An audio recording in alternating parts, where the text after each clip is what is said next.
যাই হোক, আপনি পান্নার বাড়িতে কেন গেছিলেন সেটা আমার খুলে বলেন। গেছিলাম পান্না মেরে খুঁজতে। আরে মিয়া,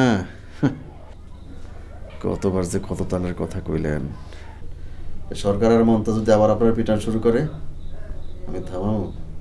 সব গান যদি হারিয়ে ফেলে ছন্দ হারা, আকাশ যদি অকারণ মেঘে ঢেকে যায়, ঝড় নামে কালো অমাবস্যায় স্বপ্নগুলো সব দূরে উড়ে যায়। রূপকথার গল্পের মতো তবু বসে থাকে সে, বসে থাকে আকাশ দেখার অপেক্ষায়।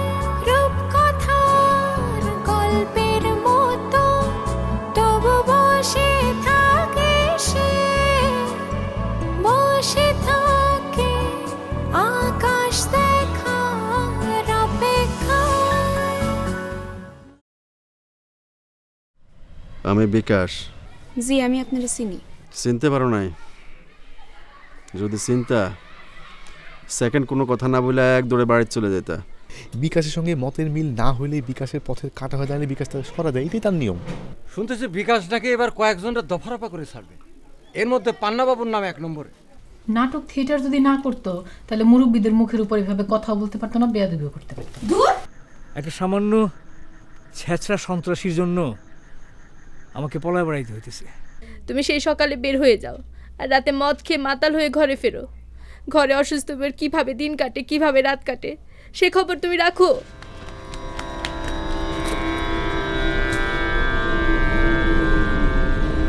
রূপকথার ৭০ ভাবির শরীরটা খুব খারাপ, তুই একটু বাসায় গিয়ে পারলে একটু খবর নিস। আমি মনে হয় আর না। হ্যালো হ্যালো রাসেল ভাই,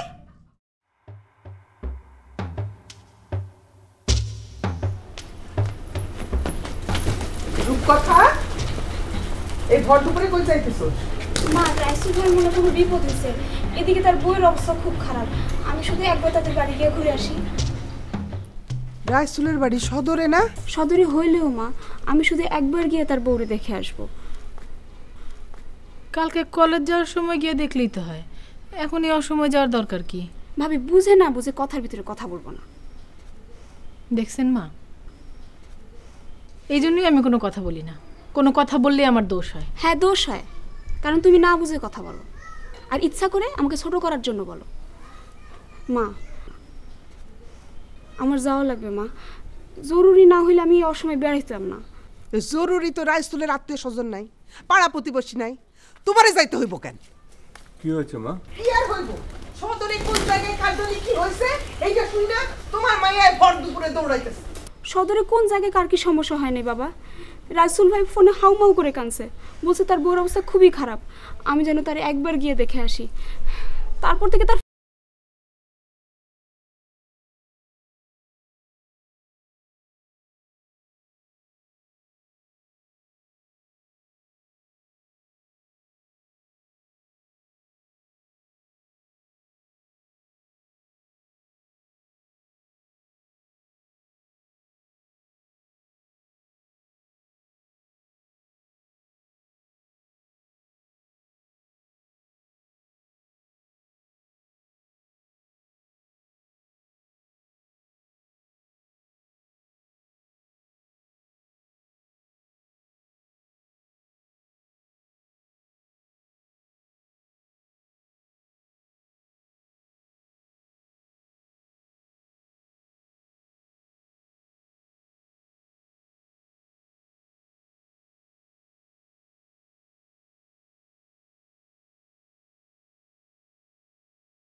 লাগাইছে দিওয়ানা বানাইছে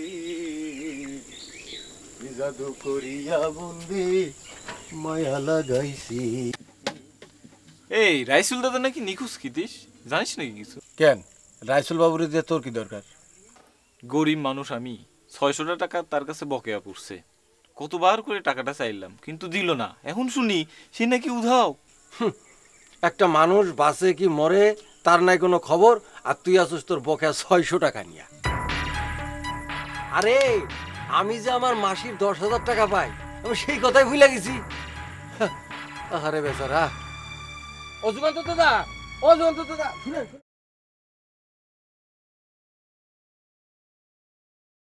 ঘটনাটা শুনলাম তা কি সত্য নাকি? তুমি কি ঘটনা শুনছো সেটা তো আমি জানি না কিতিস। ওই বিকাশের লোকজন নাকি রাইসুল বাবুরে তুলে নিয়ে গেছে। রাইসুল বাবুর বিকাশের লোকজন তুলে নিয়ে যাবো কি জন্য? ওই যে পান্নাবাবুর জন্যে, পান্নাবাবুর খোঁজ বাইর করার জন্যে রাইসুলরে চাপ দেবে আর পান্নাবাবুর খবর বাইর হয়ে যাবে। আমি এসব কিছু জানি না, জানতেও চাই না। আমার দোকান খোলা, আমি যাই খেতে। দাদা শুনেন দাদা, মানে কইতেছিলাম কি দাদা, রাইসুল বাবুর কি হয় না হয় তা তো জানি না, মানে আমি কিন্তু দাদা টাকাটা রাইসুল বাবুর হাতে দেই নাই। টাকাটা কিন্তু দাদা আমি আপনার হাতে দিয়েছিলাম। তুমি কি জানো তুমি একটা অমানুষ? একটা লোক একটা বড় বিপদে পড়ছে, আর এখনই তোমার টাকার কথা মনে হইতেইব?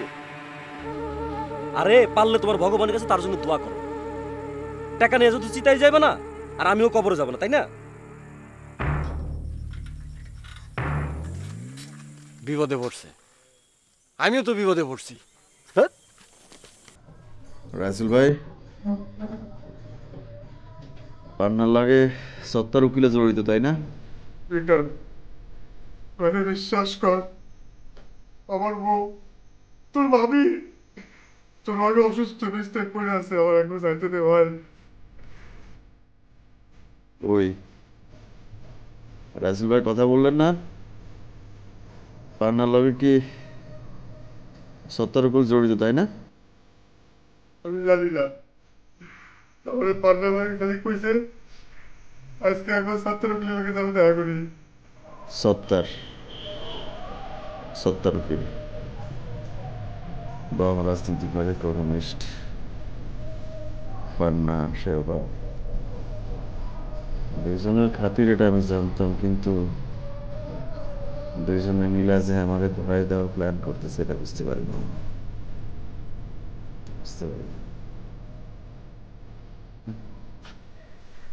যাই হোক, আপনি পান্নার বাড়িতে কেন গেছিলেন সেটা আমার খুলে বলেন। গেছিলাম পান্না বাড়ি খুঁজতে। আরে মিয়া, কতবার যে কত তালের কথা কইলেন। সরকারের মন্ত্র যদি আবার আপনার পিটান শুরু করে, আমি থামাবো না। ভাবি অসুস্থ, আপনার বাড়িতে যেতে হবে, আর বাড়িতে যাইতে চান আমার কথা জবাব দেওয়া লাগবে। পান্নার বাড়িতে কেন গেছিলেন, আর পান্না এখন কোথায়, বুঝছেন? এখন ডিসিশন লন, আপনি কি করবেন? আমি ঘুরে আসতেছি।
ভাই একটা কথা, ভাই ফোন কি অন করবো নাকি বন্ধই থাকবে?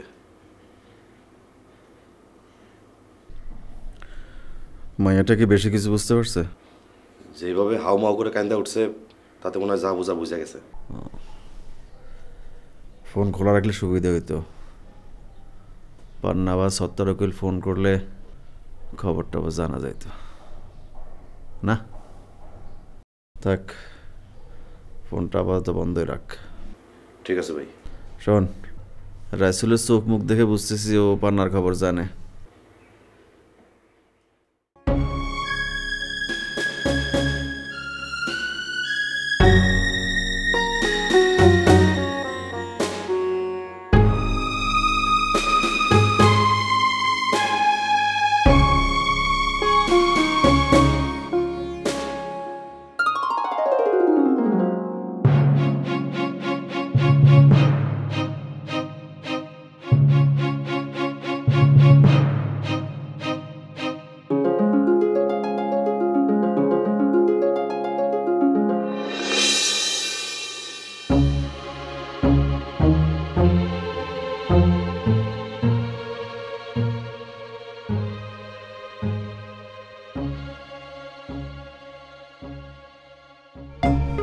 রফিকুল্লাহ,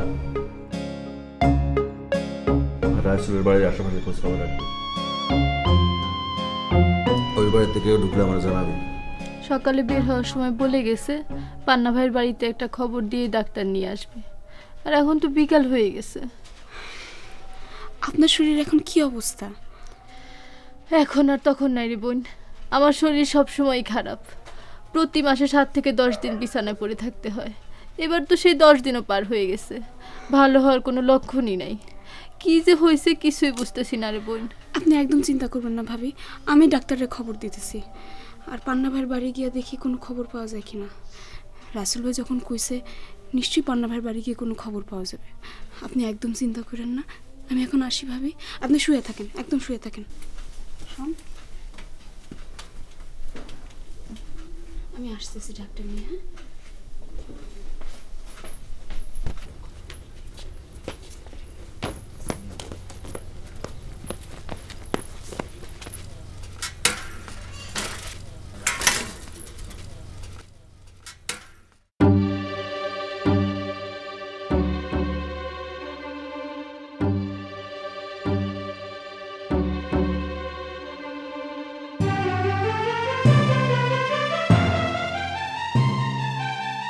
হ্যাঁ, ভাই, রাইসুলের বাড়িতে কপোতাক্ষ থিয়েটারের রূপকথা নামের মাইয়াটারে বাইরেতে দেখলাম। নজর নজর রাখ, দেখার কই যায়। পান্নার বাড়িতে গেলে লগে লগে আমার ফোন দিবি। আচ্ছা ভাই।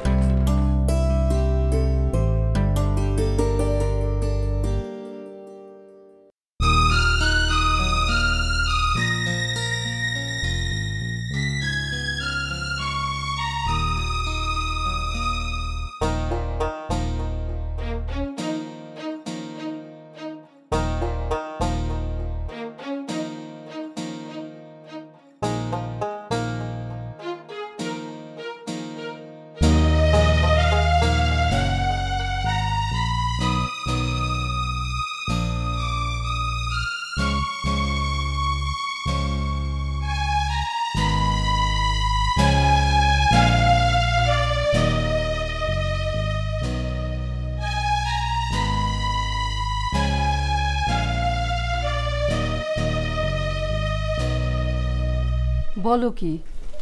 তাইলে তো রাইসুল ঠিকই কোনো না কোনো বিপদে পড়ছে। সকালে তো আমার সাথে দেখা করে বলে গেল যে ডাক্তার নিয়ে আগে বাড়ি যাবে, তারপর সত্তর উকিলের সাথে দেখা করবে। পান্না কিছু কাগজপত্র দিছে, সেগুলা সত্তর উকিল সই করে আদালতে দাখিল করবে। তাহলে ভাবি এখন কি করা? কি যে করার আমি তো নিজেও কিছু বুঝতে পারতেছি না।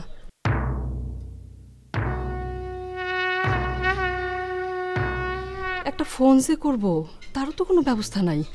এমন এক জায়গায় গিয়ে উঠছে যেখানে মোবাইলে কোনো নেটওয়ার্কই কাজ করে না। কোন জায়গা ভাবি? সেই যে মুড়ির চর। মুড়ির চর? সে তো অনেক দূর। এমন এক দেশে বাস করি আমরা যে দেশে ভালো মানুষরা সন্ত্রাসীকে ভয়ে পালায় পালায় থাকে, থানা পুলিশ কিছুই করতে পারে না। তাহলে এখন আমরা কি করব ভাবি? কি করা যায়? আচ্ছা, সত্তর উকিল একটা ফোন করে দেখি।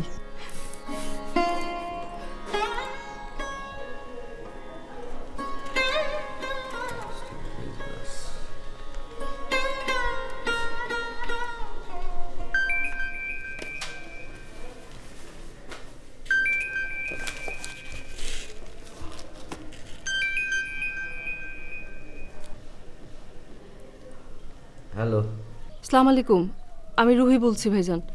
জি, মিসেস পান্না। হ্যাঁ রুহি, আমার কাছে তোমার নাম্বারটা নাই, আর না হলে আমি আগেই ফোন করতাম। শোনো, ওই পান্নার কিছু কাগজপত্র নিয়ে রাইসুলের আমার কাছে আসার কথা। সে সকালবেলা আসার কথা, এখন তো সন্ধ্যা হইতে চললো। ভাইজান, আমার মনে হয় রাইসুল কোনো বিপদে পড়ছে। সে তো সকালে আমার বাসায় আসছিল, আয়সা বলে গেল যে তার স্ত্রী নাকি খুব অসুস্থ। সে আগে ডাক্তারের কাছে যায়, ডাক্তার নিয়ে তার স্ত্রীকে দেখাবে, তারপরে আপনার কাছে যাবে। কিন্তু এখন পর্যন্ত সে ডাক্তারের কাছেও যায় নাই, আপনার কাছেও যায় নাই।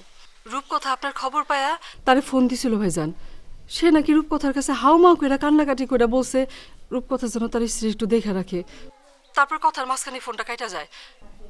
এখন পর্যন্ত ফোনটা বন্ধ পাইতেছি। তাইলে তো সমস্যায় মনে হইতেছে। আচ্ছা ঠিক আছে, দেখি আমি কি করা যায়। তুমি রাখো, আর একটু সাবধানে থাকবা। ভাইজান, পান্নার কোনো ক্ষতি হবে না তো ভাইজান? কান্নাকাটি থামাও তো, কাজের সময় কান্না ভালো লাগে না। রাখো।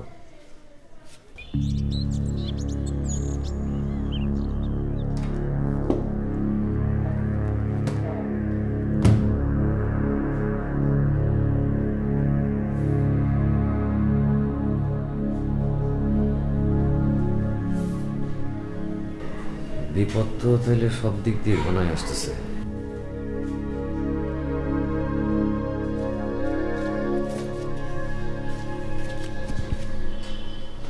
মরিশ্বর না? জি ভাই, মরিশ্বর।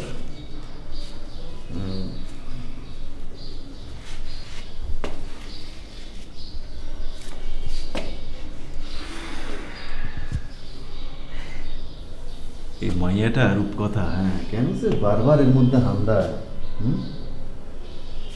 রফিকুল্লাহ। জি ভাই। তুই একটা কাজ করতো, মায়ের ভাই যুগান্তর বাজারে দোকান দেয়, মুদির দোকান। জি ভাই। ওরে যাই বলবি যে আমি ডাকছি, যা। ঠিক আছে ভাই।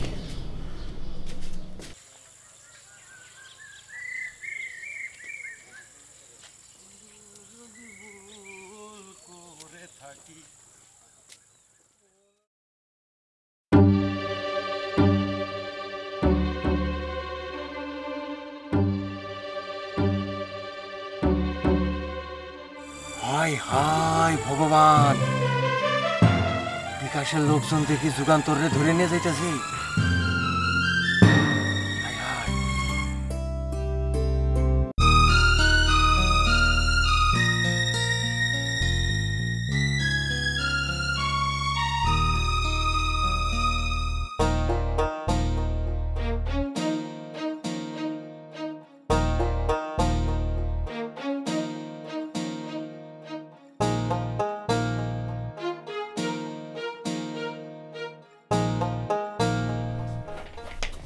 মুখ মোছেন।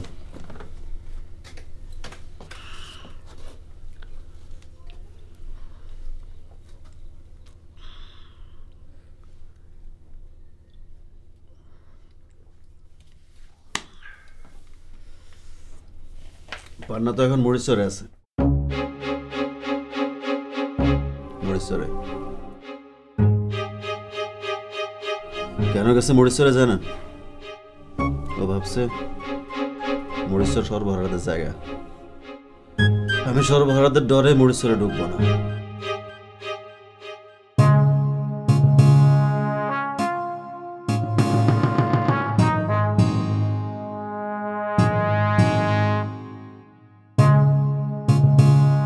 তো এখন একটু ঝাড়ায় কাশেন,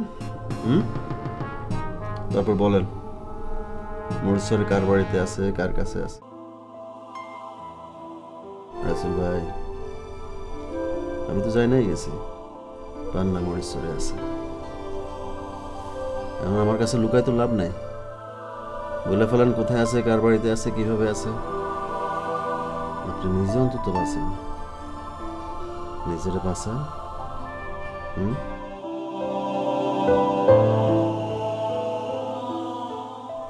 আপনার তো কিছু টাকা পয়সা দরকার, তাই না?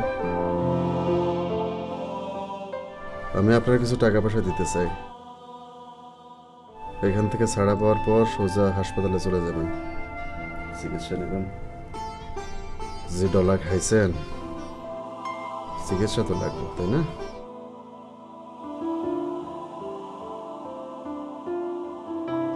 তারপর চিকিৎসা শেষে ভাবের লই আপনি কিছুদিন অন্য কোনো জায়গা থেকে ঘুরে আসেন, কিছুদিনের জন্য। আমি আপনারে 25,000 টাকা দিতেছি। 25,000। বলেন, এবার বলেন, পান্না কার কাছে আছে, কার বাড়িতে আছে, কার আশ্রয় আছে? বলেন। পদ্মা আমার মা, গঙ্গা আমার মা, এই গান আবার শুরু করে দিয়েন না আপনি। বলেন। পান্না ভাই রাসেল গো বাড়িতে আছে। আমাকে কপোতাক্ষ থিয়েটারের রাসেল।